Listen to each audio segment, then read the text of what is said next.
Yeah, it really is a celebration. It's 42 years ago the film came out yesterday.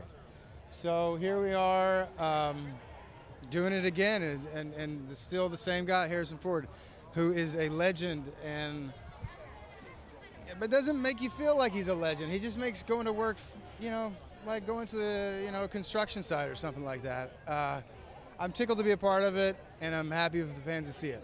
He's just a relatable hero, and I think what they'll find the most, I hope, is it's just a moving and touching story. It's surprising how it kind of gets you in the throat at the end.